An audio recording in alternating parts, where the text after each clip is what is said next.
మేము 10 సంవత్సరాలుగా వస్తున్నామండి. గుడి అయితే ఉందండి.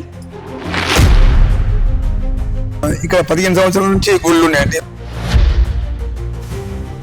ఒక ఎకరంలో నువ్వు దేవాలయం నిర్మించుకోమని 1990లో ఆయన చెప్పి వెళ్ళగా మన దేవేందర్ గౌడ్ హోమ్ మినిస్టర్ గా రెవెన్యూ మినిస్టర్ గా ఉన్నప్పుడు ఆయన ద్వారా ఇది నిర్మాణం ఇనాగ్రేషన్ చేయించారు.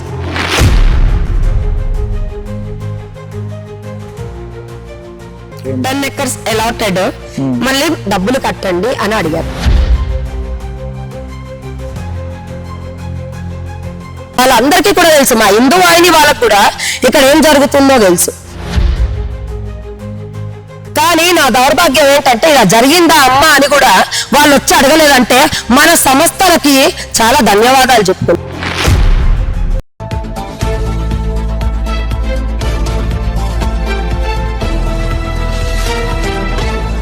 అసలు ఇక్కడ దేవాలయం ఎప్పుడు వెలిసింది? అప్పుడు మీరు ఎప్పుడు ఫౌండేషన్ చైర్మన్ అయ్యారు? ఒకసారి మేము కలెక్టర్ గారికి, ఎంఆర్ఓ గారికి, మన రెవెన్యూ ఆర్డీఓ ఆఫీస్ అందరికి ఒక నమస్కరించుకుంటూ అడుగుతున్నాను. ఒక్కసారి దేవాలయాలకి డెవలప్మెంట్ అయ్యాక 2008లోనే ఇవన్నీ దేవాలయాలు ఉన్నాయనేసి కూడా మేము రెవెన్యూ డిపార్ట్మెంట్ లో కూడా పెట్టాము. మరి ఆ పేపర్స్ ఎల్ఆర్ఎస్ లో అన్ని ఉన్నాయి. అన్ని ఉన్నాక హైకోర్టులో వినట్లేదు, ఇలాగే జరుగుతుందని హైకోర్టులో కూడా పెట్టాము. మా దగ్గర ఉన్నాయండి, చూపిస్తాను. ఇక్కడ ఈ బాబు అంటే ఏం పేపర్స్ అండి? ఇవి అలాట్మెంట్ అయిన పేపర్స్, మళ్ళీ ఎల్ఆర్స్. మాకు ఇంత రేటు కట్టుమని కూడా మనకి గవర్నమెంట్ అలాట్మెంట్ అయ్యాక మనకి ఈ స్థలంకి ఇచ్చాక ఈ పేపర్స్ ప్లస్ మన హైకోర్టులో నడుస్తున్న కేసు కూడా 2008లో 10 acres allotted, మళ్ళీ డబ్బులు కట్టండి అని అడిగారు. మేము ఫస్ట్ ఫ్రీ ఆఫ్ కాస్ట్ అడిగాము, కుదరదన్నారు. దేవాలయం కోసము మేము ప్రజలకే మేము సంపాదించుకున్న యావదాస్తులు కూడా మేము లెక్క చేయకుండా ఇక్కడ అన్ని దేవాలయాలు ఈ స్థానానికి డెవలప్మెంట్ అభివృద్ధి చేశాము. అసలు భక్తులు పైకి రావడానికి కూడా ఉండకపోయేది. 10 acres allotted. ఈ పేపర్ వచ్చేసి ఇవన్నీ రెవెన్యూ ఎంఆర్ఓ సర్టిఫికెట్స్ అండి. ఆ సమయంది డేట్స్ కూడా ఉన్నాయి చూడండి. 2001 2001 తర్వాత ఇవన్నీ మేము మళ్ళీ పెట్టగా మళ్ళీ మేము అమౌంట్ అంటే ఫ్రీ ఆఫ్ కాస్ట్ ఇవ్వము అనేసి చేశాక మేము హైకోర్టుకు కూడా అడిగాము. ఇంకా డబ్బులు కడతామనేసి హైకోర్టుకు కూడా మేము చెప్పుకొని ఆ స్టే ఆర్డర్ తీసుకోవడం అయిందండి. అప్పుడు ఇంత రేటు కట్టమని కూడా మాకు ఇచ్చారు. రేట్ ఎంత ఉంటేనే ఏ టైంలో ఇయర్ అంటే అండి అదే 2003-2 అనుకుంటా. మేము ఇది పంచనామా అండి. ఇది మెయిన్ పాయింట్. మన సత్యనారాయణ స్వామి దేవాలయం, మన వైష్ణవిదేవి ఈ పాయింట్ లో ఉంది. మనకి ఎంతవరకు ల్యాండ్ కొలిసి ఇచ్చారో ఈ గీతలండి. ఇవి అంటే ఈ మ్యాప్ ద్వారా మనం తెలుసుకోవచ్చు. ఇది చూడండి మన పంచనామా. ఇక్కడ ప్లస్ ఇక్కడ రంగారెడ్డి డిస్ట్రిక్ట్ నుండి ఇది పంచనామా. ఇది సత్యనారాయణ స్వామి దేవాలయం కూడా గెజెట్ లో ఉందండి. ఇది 2005 May 25th 2000 ఇదిగోండి సత్యనారాయణ స్వామి పేరు, సత్యనారాయణ స్వామి ట్రస్ట్ పేరు అండి ఇది. తర్వాత ఇంకా ఎప్పటి నుంచి అంటే ఇది స్టార్ట్ అయిందండి 97 నుండి నాన్న ఎంఆర్ఓ ఆఫీస్ దగ్గర నుండి వింతి పత్రాలు పెట్టుకోవడం జరిగింది. ఫ్రీ ఆఫ్ కాస్ట్ అడగడం. ఎందుకంటే 29/1997 మేము కూడా ప్రజల సేవ చేస్తున్నాం కదండి ఒక విధానంగా.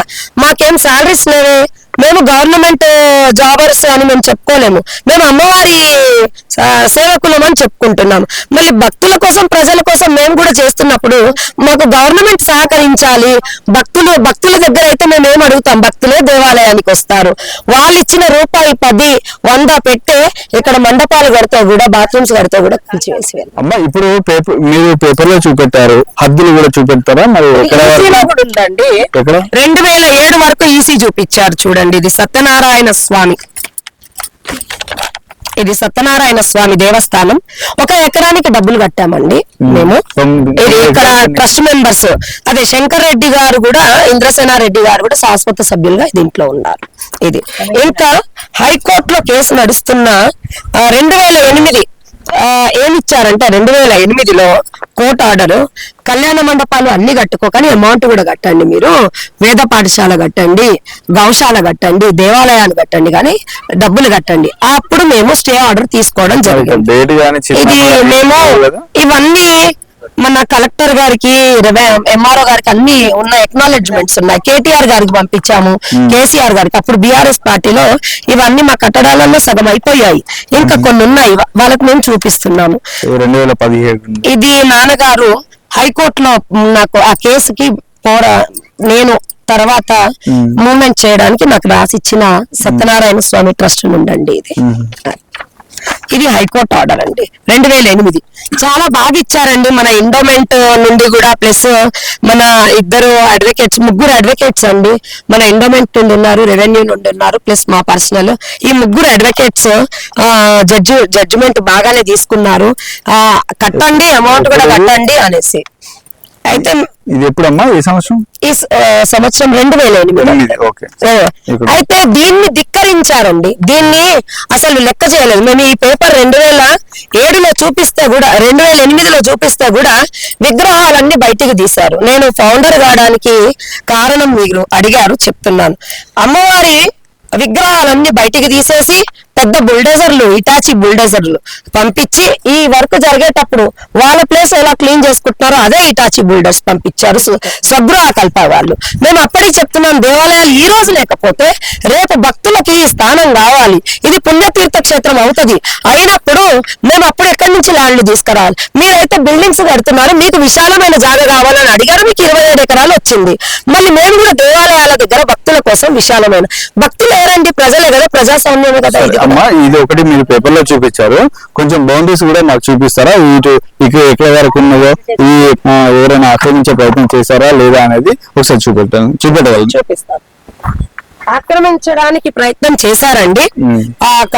అప్పుడే 2009లో అమ్మవారి విగ్రహాలు బయటికి తీసినప్పుడే బలవంతంగా ఈ గోడలు కట్టేసి ఈ ల్యాండ్ అంతా మాకు వస్తుంది అనేసి మీరు కట్టింది కదా? లేదండి, ఇంకా ఈ ల్యాండ్ కూడా అమ్మేశారండి. ఆయన ఏమంటున్నాడంటే, ఈ కంపెనీ అతను, ఈ గోడ ఇక్కడ నుండి ఆ మూల వరకు ఉందండి, అదే లైన్ సేమ్. అయితే ఈ ల్యాండ్ కూడా అమ్మేశారు. సగృహ కల్ప చేయి కూడా ఉందని ఇంకా కొంతమంది ఉన్నారని మాకు తెలుసు, కానీ ఇది బయటికి రావట్లేదు. వాళ్ళు చాలా ల్యాండ్లు చుట్టుపక్కల ఎండింగ్ బార్డర్ లో కూడా అమ్మేశారు. నందకుమార్ అండి, దాంట్లో ఏంటో పోస్ట్ మాకు తెలీదు. ఇంకా ఈ బిల్డింగ్స్ వరకు ఆగిపోయింది అనేసి వాళ్ళ రాజ్యంగా వాళ్ళు చేస్తున్నారు. స్వగృహ కల్పలో ఏదో పోస్ట్ అంటండి, ఇదంతా మన దేవాలయానికి పంచనామాలో ఉందండి. ఆ యాప చెట్లు కదా, ఎందుకంటే ఇదంతా మీరు చూడండి, యాప చెట్టు ఇదంతా ల్యాండ్ కింద ఉన్న ఓపెన్ ల్యాండ్ అంతా దేవాలయానికి ఇచ్చారు. అక్కడ నుంచి ఆ కంపెనీ దగ్గర నుండి ఐలా ల్యాండ్ ఉందండి, అంటే ఇండస్ట్రియల్ కి. ఇవన్నీ రాళ్ళు గుట్టలు గుంతలు ఉన్నాయని లేవు. ఇవి కూడా నేను కింద కూడా మొత్తం లెవెల్ చేయించాను. మీరు ఇక్కడ ఉన్న పాత వాళ్ళని కూడా అడగండి, గుంతలు అన్ని ఇవన్నీ కింద కూడా మనం ఇదంతా లెవెల్ చేయించాము. లెవెల్ చేయించి భక్తుల కోసం ఫెసిలిటీ, నడవడానికి బండ్లు తిరగడానికి ఉంటాయనేసి మనం ఇవన్నీ చేయిస్తాం ఉన్నాము. అది అంటే భక్తులకు మాత్రమే, భక్తులు ఇక్కడికి రావడానికి వాళ్ళకి అనుకూలంగా ఉండడం కోసం మాత్రమే మీరు చేశారంటారు? వాళ్ళ కోసమేనండి, మళ్ళీ భగవంతుడు ఉందే భక్తుల కోసం. మేము ఆ భగవంతుడి సేవ చేసుకుంటూ అందరికి ఇక్కడ సేవలు అందించుకుంటూ ఇక్కడ మంచి మంచి కార్యక్రమాలు జరుగుతూ ఉంటాయి. నేను యానివర్సరీకి కూడా మిమ్మల్ని పిలుస్తాను, మీరు కూడా రండి, చూడండి. అమ్మ, మరి మీ ఒక మాట మేము అడగచ్చా? మీరు ఇబ్బంది పడాలంటే ఒక మాట అడుగుతాను, చెప్పండి. మరి ఇంత భక్తిలో మీరు ఆధ్యాత్మికంగా ఉన్నటువంటి మీ పైన మరి కొంతమంది పిల్లల్ని ఎత్తుకొచ్చి ఆశ్రమం నడిపిస్తున్నారు అనే కొన్ని కేసులు అయినాయి అని చెప్పి తెలిసింది, మరి అదేంటమ్మా? అది నేను మీకు కూడా చెప్పానండి. అదేంటంటే, ఇక్కడ బిచ్చపొల్ల పిల్లలు మనకి హిందూ వాహిని వాళ్ళు ఒక 12 సంవత్సరాల అమ్మాయికండి, మా రైతు బజార్ దగ్గర ఆమె పేర్లు ఆ అమ్మాయి చెప్పింది, శ్వేతక్క లతక్క అనేసి చెప్పింది. ఆ 12 సంవత్సరాల పిల్లకి ఒళ్ళు అంటే రోజు ఆ పిల్లకి ఇది చేయడం, ఒక హరాస్మెంట్ లాగా, మళ్ళీ వాళ్ళు డబ్బులు తీసేసుకోవడం జరిగింది. అయితే మనకి హిందూ వాహినిలో రాధిక అనేసి ఆమె మన మహిళా వింగ్ లో, నేను కూడా హిందూ వాహినిలో ప్రతి ప్రోగ్రామ్స్ కి వెళ్ళేసి వస్తా ఉంటాను, రాజన్నయ్య చెప్తూ ఉంటారు. అలా మన అనిలా గారు కూడా పిలుస్తూ వెళ్ళొస్తాం.